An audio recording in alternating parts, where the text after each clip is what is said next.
wet, soggy day, wet dog. Winter came, winter left.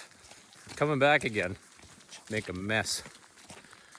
Posted earlier today some links to the Ontario Auditor General in Canada. The Auditor General's report on Laurentian University. It is the first university in Canada to file for bankruptcy protection, creditor protection. Been going through that process for several years. Glad to see the Auditor General was able to get her report done. She had started it before the last election in Ontario, and then it stopped. And then the election passed and government came in, and it looks like she finished her audit and investigation. Found some pretty clear issues, pretty clear recommendations. And this is certainly would pass along. I sure hope folks don't start going down the bad apple narrative. Oh, that's just one bad apple. You know, for example, the Senate in Canada, part of the government, senator had introduced a bill to try and make sure that universities can't enter creditor protection again, or not, at least in its current form, because it was meant for private companies, not public. Auditor General said it never should have entered it. And what's clear going through the Auditor General's report and the recommendations is there's a long line of senior leaders, a president, two presidents, executive. They all knew what was going on. You have to at that level.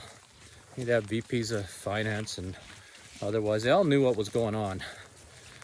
And yet the other question or other recommendation or fault that the Auditor General found was the link between the senior executive, which was getting bloated, another finding that she had, bloated and overpaid beyond the industry norm.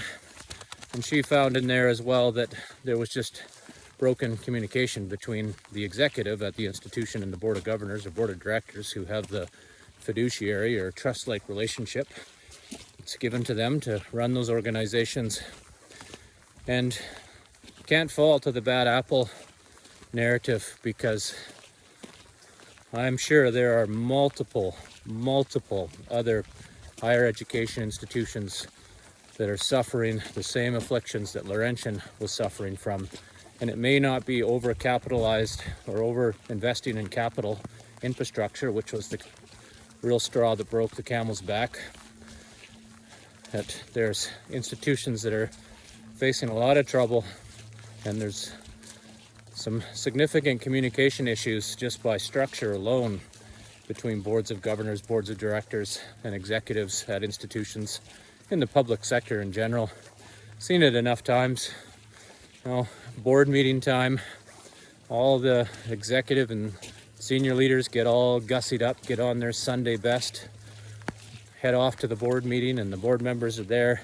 There's only so much that's exchanged, as the board's not going to get involved in day-to-day, and the executive's not going to share with them.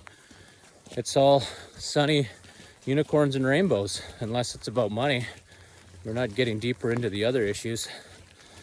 The board of directors and post-secondary is going to get deeply involved in the fact that post-secondary has a serious problem with harassment and discrimination in its ranks. It's slippery slope.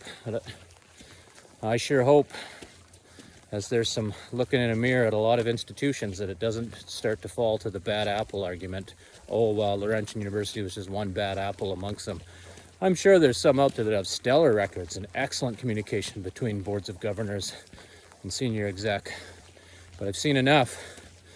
You know, the shiny, fancy plans, strategic plans and academic plans, and they just go sit on the shelves or on the computers as senior leadership just churns in and out of those offices, moving on to the next post-secondary institution.